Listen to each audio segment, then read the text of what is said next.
प्रिय बच्चों नमस्कार। स्वागत है आपका आपके अपने चैनल बंटा में एग्जाम स्टडी 0.5 में।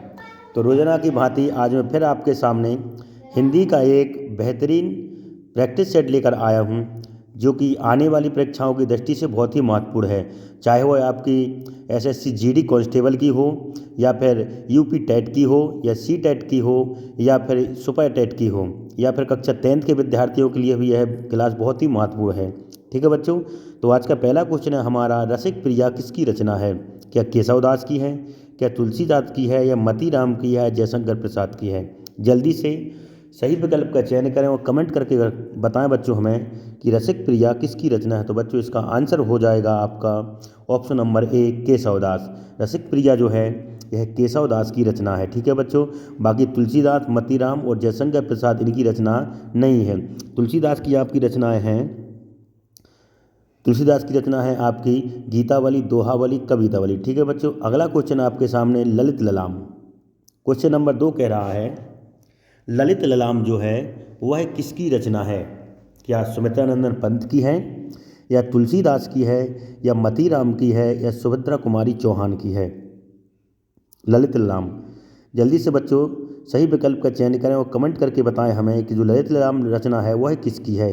सुमित्रानंदन पंत की है, तुलसीदास की है, मतीराम की है, या सुभद्रा कुमारी चौहान की है?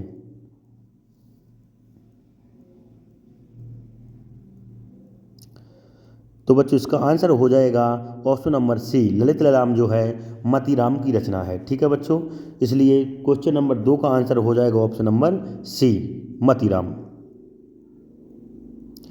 अगला क्वेश्चन है बच्चों आपके सामने, क्वेश्चन नंबर 3 कह रहा है, पृथ्वीराज रासो किसकी रचना है? क्वेश्चन नंबर 3 में पृथ्वीराज रासो किसकी रचना है? क्या चंद्रवरदाई की है, मीराबाई की है, मतीराम की है, या फिर सुभद्रा कुमारी चौहान की है? जल्दी से कमेंट करके तीसरे क्वेश्चन का आंसर बताएं। बच्चों यदि आपने चैनल को सब्सक्राइब नहीं किया हो तो चैनल को सब्सक्राइब करें, लाइक करें और शेयर करें, ताकि मैं आपके लिए ऐसी ही क्लासें डालता रहूं। पृथ्वीराज रासो किसकी रचना है? तो बच्चों इसका आंसर हो जाएगा ऑप्शन नंबर ए, पृथ्वीराज रासो जो है वह चंद्रवरदाई की रचना है। ठीक है बच्चों, इस प्रकार तीसरे क्वेश्चन का आंसर हो जाएगा आपका ऑप्शन नंबर ए। आपकी सफलता ही हमारा कर्तव्य है बच्चों। अगला क्वेश्चन है आपके सामने, क्वेश्चन नंबर 3, निम्न में से धर्मवीर भारती की रचना है? बहुत ही आसान क्वेश्चन है बच्चों। धर्मवीर भारती की रचना इनमें से कौन सी है? क्या अनामिका है, क्या चिदम्बरा है, कनुप्रिया है, या फिर यामा है? सही विकल्प का चयन करें, कमेंट करके बताएं हमें बच्चों, धर्मवीर भारती की रचना इनमें से कौन सी है?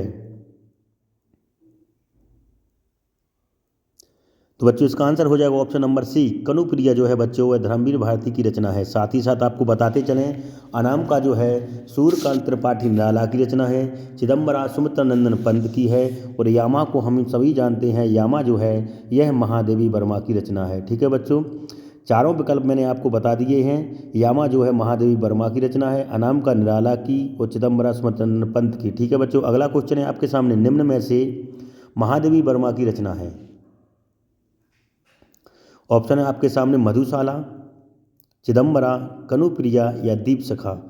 बहुत ही आसान क्वेश्चन है और साथ ही साथ इम्पोर्टेंट भी। निम्न में से महादेवी वर्मा की रचना है मधुशाला, चिदम्बरा, कनुप्रिया, या दीप शिखा? जल्दी से बच्चों, तो बच्चों इसका आंसर हो जाएगा आपको option number D, Mahadevi Verma की रचना इनमें से दीप शिखा है। ठीक है बच्चों, साथ ही साथ बताते चलें आपको, मधुशाला जो है हरिवंश राय बच्चन की रचना है, चिदम्बरा जो है बच्चों यह सुमित्रानंदन पंत की है, कनुप्रिया हमने अगले क्वेश्चन में देखा था धर्मवीर भारती की रचना है। ठीक है बच्चों, और जो दीप शिखा होगी वह आपकी महादेवी वर्मा की रचना है। ऑप्शन नंबर डी सही हो जाएगा। अगला क्वेश्चन है आपके सामने, क्वेश्चन नंबर 6, निम्न में से अज्ञेय की रचना है? बच्चों आज मैंने आपके साहित्य से सारे के सारे क्वेश्चन लिए हैं, आपकी ग्रामर व्याकरण से एक भी क्वेश्चन नहीं लिया है। ठीक है बच्चों, निम्न में से अज्ञेय की रचना है? क्या शिवा बाहुनी, चिदम्बरा, साकेत, या फिर सुनहरे सहवाल? जल्दी से सही विकल्प का चयन करें। अज्ञेय की रचना कौन सी है? तो बच्चों इसका आंसर चले जाएगा ऑप्शन नंबर डी, सुनहरे शैवाल जो है वह है अज्ञेय की रचना है। ठीक है बच्चों, साथ ही बताए शिवा वावनी आपकी भूषण की है, चिदम्बरा हम बता चुके हैं आपके लिए, यह सुमित्र नंदन पंत की है, और साकेत जो है मैथिली शरण गुप्त की रचना है। ठीक है बच्चों, साकेत मैथिली शरण गुप्त, चिदम्बरा सुमित्र नंदन पंत, शिवा वावनी भूषण। अगला क्वेश्चन है, निम्न में छायावाद की प्रवृत्ति नहीं है। प्रवृत्ति बच्चों आप समझ लें, प्रवृत्ति का मतलब होता है विशेषताएं। निम्न में छायावाद की प्रवृत्ति नहीं है। ऑप्शन सौंदर्य भावना, प्रकृति का मानवीकरण, रहस्य भावना, रीति ग्रंथों का निर्माण। बहुत ही इंपॉर्टेंट बच्चों क्वेश्चन है। जो छायावाद युग वगैरह हैं इनकी विशेषताएं अक्सर पूछ लेते हैं, कौन सी नहीं है, छायावाद की विशेषता कौन सी नहीं है। तो बच्चों इसका आंसर जो हो जाएगा ऑप्शन नंबर डी सच चला जाएगा, रीति ग्रंथों का निर्माण जो है यह आपकी छायावाद की विशेषता नहीं है, क्योंकि बच्चों यह जो विशेषता है यह आपकी है रीतिकाल की। ठीक है बच्चों, 8वां क्वेश्चन है, निम्न में रीतिकाल की विशेषता नहीं है। अब 8वें क्वेश्चन में क्या पूछ रहा है, रीतिकाल की विशेषता नहीं है, क्या श्रृंगार प्रधान, प्रकृति का मानवीकरण, आश्रयदाताओं की प्रशंसा, या फिर रीति ग्रंथों का निर्माण। रीति काल की विशेषता पूछ रहा है आपसे बच्चों, गलत विकल्प का चयन करना है हमें। श्रृंगार की प्रधानता, प्रकृति का मानवीकरण, आश्रयदाताओं की प्रशंसा, या रीति ग्रंथों का निर्माण। जल्दी से सही विकल्प का चयन करें और कमेंट करके बताएं बच्चों कि 8वें क्वेश्चन का आंसर क्या होगा। तो बच्चों इसका आंसर हो जाएगा ऑप्शन नंबर बी, प्रकृति का मानवीकरण जो है यह रीति काल की विशेषता नहीं है, क्योंकि बच्चों यह छायावादी काल की विशेषता है, हम पहले आपको बता चुके हैं। प्रकृति का मानवीकरण छायावाद की विशेषता है, इसलिए इसका ऑप्शन हो जाएगा ऑप्शन नंबर बी। अगला क्वेश्चन कह रहा है, 9वां क्वेश्चन है, केशवदास किस काल के कवि है। केशवदास जो है वह किस काल के कवि है, क्या रीति काल के हैं, भक्ति काल के हैं, द्विवेदी काल के हैं, या फिर भारतेंदु युग के हैं। जल्दी से 9वें क्वेश्चन का चयन करें और कमेंट करके बताएं हमें कि 9वें क्वेश्चन का आंसर क्या होगा। रीतिकाल, भक्ति काल, द्विवेदी युग, या भारतेंदु युग, किस युग के किस काल के कवि हैं आपके केशवदास। जल्दी से कमेंट करके बताएं। तो बच्चों इसका आंसर जो जाएगा ऑप्शन नंबर ए के साथ चला जाएगा, ए फॉर अहमदाबाद, यानी रीतिकाल के कवि हैं आपके कौन से, केशवदास। केशवदास जो हैं रीतिकाल के कवि हैं बच्चों, इसलिए 9वें क्वेश्चन का आंसर चला जाएगा आपका ऑप्शन नंबर ए, रीतिकाल। ठीक है बच्चों, अगला क्वेश्चन है आपके सामने 10, निम्न में ग्रंथि के लेखक, एक रचना है ग्रंथि, हमें इसके लेखक का नाम बताना है। क्या सुमित्र नंदन पंत द्वारा लिखित है, या प्रेमचंद के द्वारा, या फिर जयशंकर प्रसाद के द्वारा, या भारतेंदु हरिश्चंद्र के द्वारा। बच्चों यदि चैनल को सब्सक्राइब नहीं किया है तो चैनल को सब्सक्राइब करें, लाइक करें और शेयर करें। निम्न में ग्रंथि के लेखक हैं सुमित्र नंदन पंत, प्रेमचंद, जयशंकर प्रसाद, या फिर भारतेंदु हरिश्चंद्र।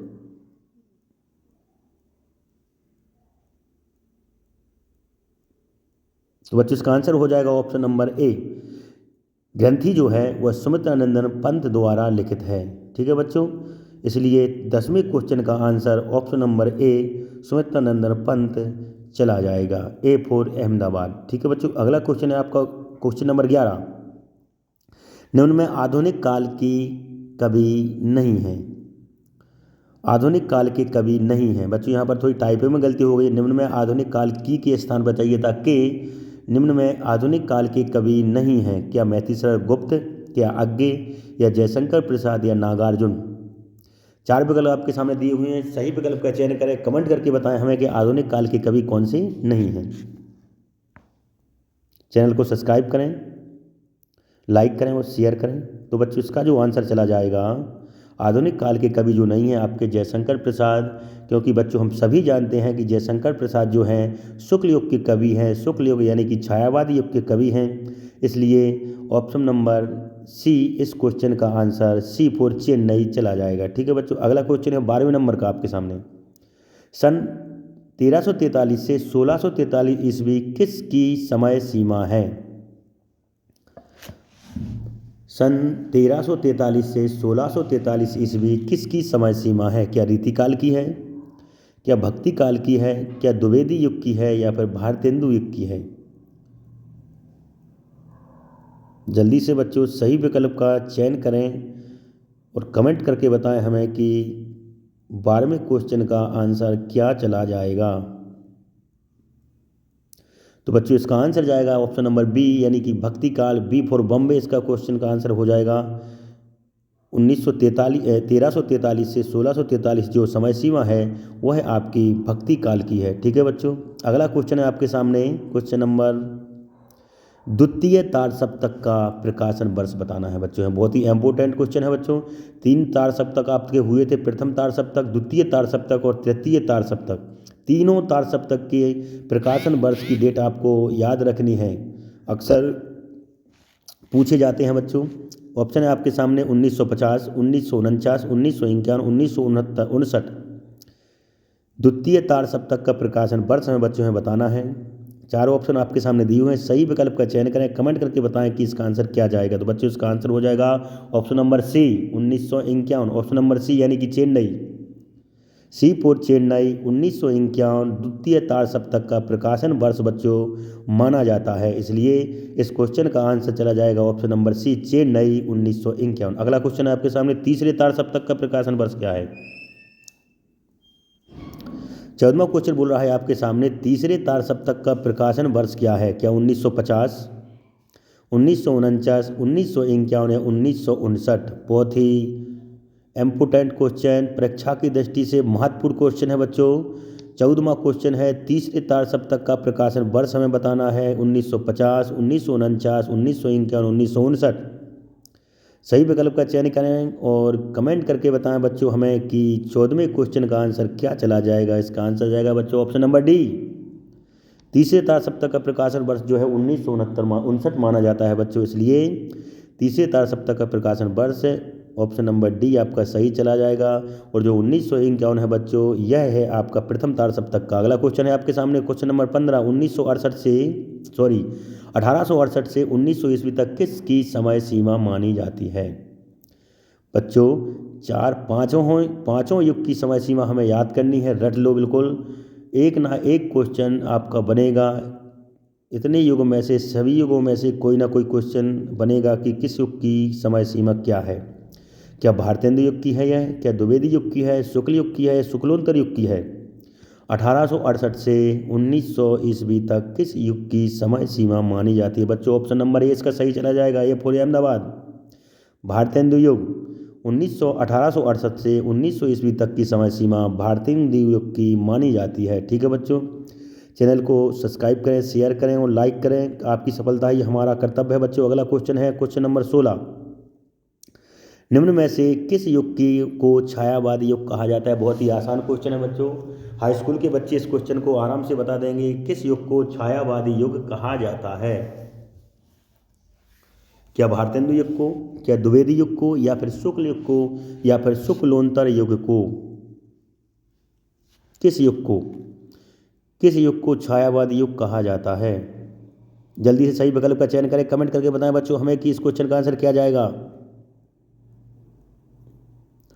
तो बच्चों यह ऑप्शन नंबर ए चला जाएगा, भारतेंदु युग को शुक्ल युग को छायावादी युग के नाम से जानते हैं। ठीक है बच्चों, इसलिए इस क्वेश्चन का आंसर चला जाएगा सी फॉर चेन्नई यानी कि शुक्ल युग बच्चों। अगला क्वेश्चन है आपके सामने, निम्न में उपन्यास का सम्राट कहा जाता है। बहुत ही आसान और परीक्षा की दृष्टि से इम्पोर्टेंट महत्वपूर्ण क्वेश्चन है बच्चों। कक्षा 10th के विद्यार्थी तो रट लें बिल्कुल इसको, और जो एसएससी जीडी के विद्यार्थी हैं जिनको एसएससी जीडी का पेपर देना है वह भी इस क्लास को देखना ना छोड़ें बच्चों। यदि इस क्लास को आप देखते रहे तो 20 में 20 की गारंटी लेने की मैं दावा करता हूं। निम्न में उपन्यास का सम्राट कहा जाता है, क्या प्रेमचंद को, क्या जयशंकर प्रसाद को, या रामचंद्र शुक्ल को, या भारतेंदु हरिश्चंद्र को। तो बच्चों इसका आंसर चला जाएगा option number A for Ahmedabad बच्चों। जो प्रेमचंद है वह उपन्यास के सम्राट के नाम से जाने जाते हैं। साथ ही साथ बताते चलें आपको, जो जयशंकर प्रसाद जी हैं इन्हें भी हम हिंदी साहित्य का नाटक का सम्राट के नाम से जानते हैं। अगला क्वेश्चन है आपके सामने, निम्न में वही क्वेश्चन आ गया। देखिए बच्चों, निम्न में नाटक का सम्राट किसे कहा जाता है। क्या प्रेमचंद को, क्या जयशंकर प्रसाद को, या रामचंद्र शुक्ल को, या भारतेंदु हरिश्चंद्र को। जल्दी से कमेंट करके बताएं बच्चों 18वें क्वेश्चन का आंसर क्या जाएगा। नाटक का सम्राट कहा जाता है? क्या प्रेमचंद को, क्या जयशंकर प्रसाद को, या फिर रामचंद्र शुक्ल को?